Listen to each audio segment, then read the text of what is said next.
आइए आज हम बात करते हैं कुछ विशेष प्रकार के अधिकारों को लेकर के। इन अधिकारों को लेकर विद्यार्थी कई तरह के अंतर्द्वंद में फंसा रहता है। वो समझ नहीं पाता कि वास्तव में मानवाधिकार, संवैधानिक अधिकार, विधिक अधिकार और विशेषाधिकार। देखिए ये जो छोटे छोटे हम क्लिप्स बना करके आपको दे रहे हैं, ये एक दिवसीय परीक्षाओं के दृष्टिकोण से है। इसके हम बहुत व्यापक दृष्टिकोण पर या बहुत अधिक हिस्सों पर हम बात नहीं कर रहे हैं। इसे हम सीधे सपाट और ऐसे समान शब्दों में बता रहे हैं, साधारण शब्दों में बता रहे हैं, जो आसानी से आपके वन लाइनर प्रश्न हल हो सके और चीज़ें आपको आसानी से स्पष्ट हो सके। ठीक ना? तो आज हम जानेंगे मानवाधिकार, संवैधानिक अधिकार, विधिक एवं विशेषाधिकार। देखिए, मानवाधिकार के संबंध में हम सब जानते हैं कि मानव होने के नाते जो हमें नैसर्गिक अधिकार प्राप्त होते हैं, जो किसी भी प्रकार की सीमा अथवा बाधा में बंधे हुए नहीं होते।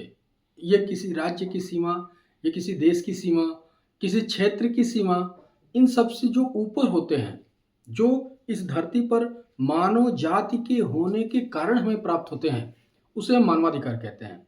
मानव अधिकार का होना नितांत आवश्यक है। यदि ऐसे अधिकार नहीं होंगे तो कोई भी देश किसी भी व्यक्ति के साथ कोई अनैतिक अथवा अव्यवहारिक कृत्य कर सकता है। इसलिए दुनिया में किसी भी व्यक्ति को किसी भी देश में मानवाधिकार प्राप्त करने का हक है, वो उसे प्राप्त कर सकता है।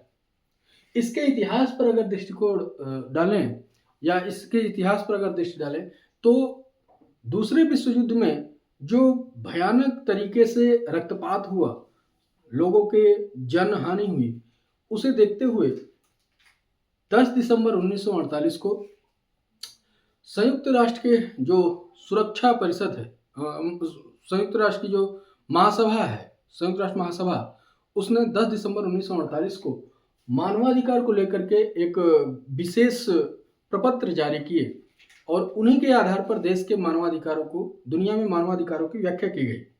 भारत में अगर इसके इतिहास पर नजर डालें तो 12 अक्टूबर 1993 को भारत में राष्ट्रीय मानवाधिकार आयोग की स्थापना की गई और जिसका कार्य होता है देश के अंदर रहने वाले नागरिकों को और इसके साथ साथ बाहर के भी व्यक्तियों को देश में किसी भी प्रकार के मानवाधिकारों का हनन न हो सके।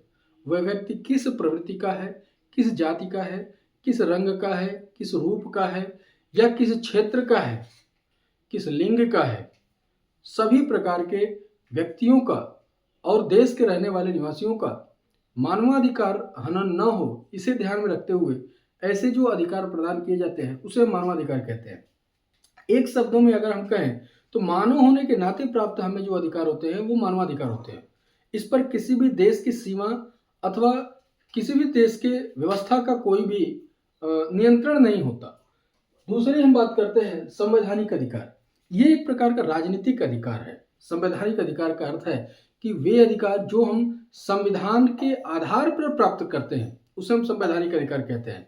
यानी कि जो अधिकार संविधान देश के रहने वाले नागरिकों अथवा जो बाहर से आए हुए कुछ व्यक्तियों, जैसे राजदूत होते हैं, जैसे घूमने आए हुए टूरिस्ट होते हैं जिन्हें पर्यटक भी कहते हैं, उन पर्यटकों को भी कुछ अधिकार प्राप्त होते हैं।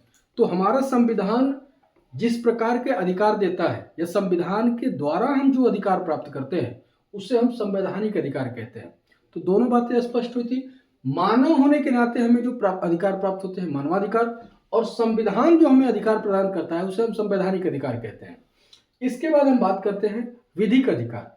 विधिक अधिकार का मतलब होता है कि ऐसे अधिकार जो संसद के द्वारा अथवा विधानमंडल के द्वारा कानून बना करके हमें प्रदान किया जाए उसे हम विधिक अधिकार कहते हैं। ठीक ना? फिर से एक बार सुनिएगा, ऐसे अधिकार जो विधानमंडल के द्वारा कानून बना करके हमें प्रदान किया जाए उसे हम क्या कहते हैं? विधिक अधिकार कहते हैं। जैसे वोट देने का अधिकार, वोट देने का अधिकार विधिक अधिकार है। इसे हम लोक प्रतिनिधित्व अधिनियम 1950 और 51 के द्वारा हम प्राप्त करते हैं। तो इस बात का ध्यान रखिएगा। मौलिक अधिकार के संबंध में भी हम बात करेंगे, जब वो खंड आएगा तो हम वहां चर्चा करेंगे। तो इस बात को ध्यान दीजिएगा कि वे अधिकार जो विधानमंडल के द्वारा कानून बनाकर हमें प्रदान किए जाते हैं वो क्या होते हैं? विधिक अधिकार। एक और है शब्द जिसे हम कहते हैं विशेषाधिकार। किसी विशेष पद, व्यक्ति, स्थान आदि के कारण जो अधिकार हमें प्राप्त होते हैं उसे हम विशेषाधिकार कहते हैं। यह सभी के सबको प्राप्त नहीं होता, कुछ विशेषताएं होने के कारण ही उसे प्राप्त होती है। जैसे हम राष्ट्रपति को देखें तो अनुच्छेद 361 के अंतर्गत राष्ट्रपति एवं राज्यों के स्थित जो राज्यपाल होते हैं उन्हें विशेषाधिकार प्राप्त होता है। उन्हें विशेषाधिकार यह प्राप्त होता है कि कोई भी व्यक्ति यदि राष्ट्रपति अथवा राज्यपाल के पद को धारण करता है तो पद को प्राप्त करने के बाद न उसके विरुद्ध कोई वाद दायर किया जाएगा, न तो प्रचलित वाद को जारी रखा जाएगा। अगर कोई वाद या मुकदमा पहले से चल रहा है तो जब उस पद पर वो चले जाएंगे तो उस मुकदमे को वहीं रोक दिया जाएगा। तो इस प्रकार से ये विशेषाधिकार हमारे राष्ट्रपति एवं राज्यपाल को मिलते हैं। उसी प्रकार ध्यान दीजिएगा कि हमारे देश के पत्रकारों को भी विशेषाधिकार प्राप्त है। अनुच्छेद 361A के अंतर्गत देश में स्थित पत्रकारों को भी विशेषाधिकार प्राप्त है कि वो किसी भी निर्धारित स्थान पर जो अति गोपनीयता को भंग न करता हो, जो किसी लोक व्यवस्था को प्रभावित न करता हो, तो पत्रकारों को यह अधिकार है वह किसी भी स्थान पर जाकर के उस विषय के बारे में जानकारी प्राप्त कर सकते हैं और उस जानकारी से लोगों को अवगत करा सकते हैं। तो पत्रकारों के भी विशेषाधिकार है। इसके साथ साथ जो विधानमंडल के सदस्य होते हैं उन्हें भी विशेषाधिकार प्राप्त होता है। सदन के आरंभ होने से कुछ समय पूर्व तक उन्हें गिरफ्तार नहीं किया जा सकता, सदन चल रहा है तब भी उन्हें गिरफ्तार नहीं किया जा सकता, क्योंकि यह उनके विशेषाधिकार का अंश है।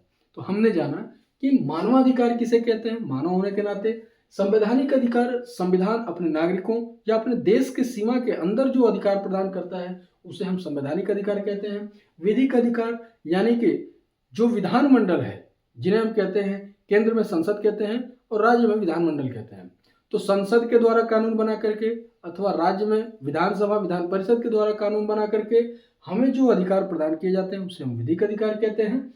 और विशेषाधिकार का मतलब कि किसी विशेष पद पर होने के कारण या किसी विशेष योग्यता को अर्जित करने के कारण जो हमें अधिकार प्राप्त होते हैं उसे हम विशेषाधिकार कहते हैं, जिनमें हमने राष्ट्रपति, पत्रकार एवं विधानमंडल के सदस्यों के विशेषाधिकारों की चर्चा की। इसे एक दो बार और सुने, चीजें आपको और बेहतर ढंग से स्पष्ट हो जाएंगी। धन्यवाद।